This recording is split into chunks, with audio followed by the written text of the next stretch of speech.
Now, our next story is the Colorado River story. This is from Inc.com. So it's talking about the fact that the Colorado River is running dry and saying that that's a perfect metaphor for how organizations quietly hollow themselves out. Lake Powell is currently just 24% full and Lake Mead is 32%, with 2026 on track to be the driest year in over a century of records. Yet the 7 affected states still can't agree on new operating rules. Every state knows the system is failing, but they're not doing anything collectively to really fix that. Now, the article uses this as a lens on what economists call the tragedy of the commons. Every actor optimizes for their own benefit, but the shared cost is invisible and the resource collapses one rational decision at a time. So the Colorado River Compact actually allocated more water than the river produces. States drew on those reserves that were never really there. This feels quite familiar in terms of organisations, because inside organisations, the shared resources being quietly depleted are talent pipelines, team capacity, market trust. The trap isn't about the negligence, it's the rationality applied at the wrong scale. So there's a lot of similarities here about how we can take this analogy and put it into the organisation. So the key points in the article about how you would address this in terms of leaders and what leaders need to do is around naming the shared resource and giving it a number, building system level accountability so individual managers aren't just rewarded for their own team's output, and act before the options disappear. All of this for me is just around making sure that you're looking at the whole piece and not your individual piece. And I think in an individualistic culture, which a lot of the world is, that becomes even more challenging. So my question for you, Chuck, is when you look at organisations you've worked with, what's the shared resource that gets depleted first? And do leaders ever realise it's happening before it's too late? Yeah, I love this concept of the tragedy of the commons. And when I think about where I've seen this, Jenny, I don't know if you've heard of this little upstart country called the United States of America.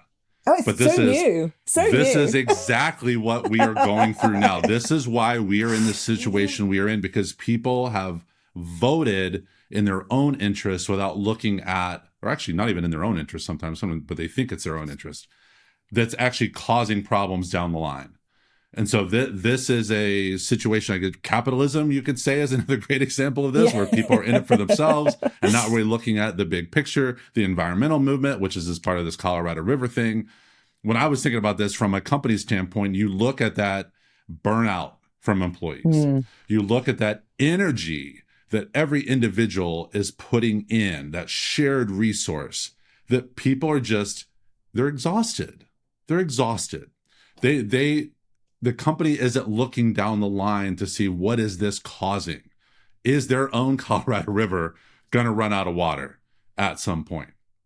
So I think this is a great thing to think about. And when you look at whether it's individual goals, team goals, company goals, if everyone is focused on that individual goal, is that laddering up to the team goal? Is that then laddering up to the corporate goal? Or is it causing a problem somewhere else that people aren't looking at? They're not seeing that vision on it. And it feels like, if I think about the conversations I'm having with clients talking about communication, culture, leadership behaviours, there seems to be a continuous theme about collaboration, silos, being able to see across the organisation. That isn't necessarily new. I feel like collaboration has been a conversation for a long time. But I do think that it's harder now to do that, because I do think there is something hard about not all being in an office together. And I think you just hear stuff and you catch stuff that might be going on that you might not have been aware of. But I think there is just I think everything became so isolated and you became so focused on yourself during COVID to some degree that we've forgotten about thinking about your stakeholders and the impact and all of those knock-on effects to things.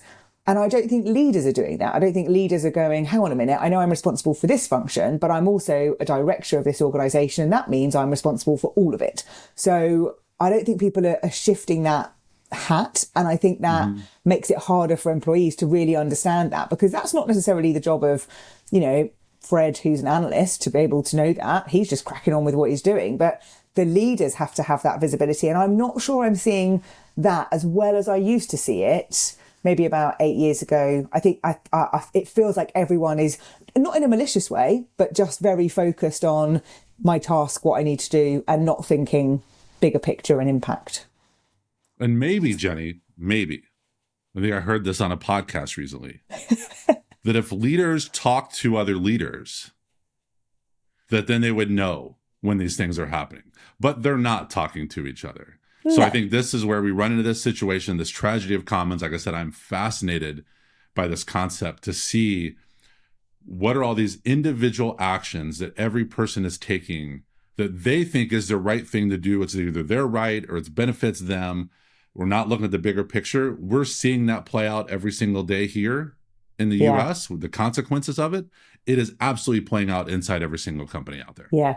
And as you were just talking then about the little things, it made me think of the 1% stuff, which we talked about a few episodes ago when I got the 1% diary. And it's almost like there's lots of little 1%s going on, but not necessarily the incremental gains. Way. No. Yeah. Not We're in just a positive doing 1% things in a weird, different way, and it's just not helping.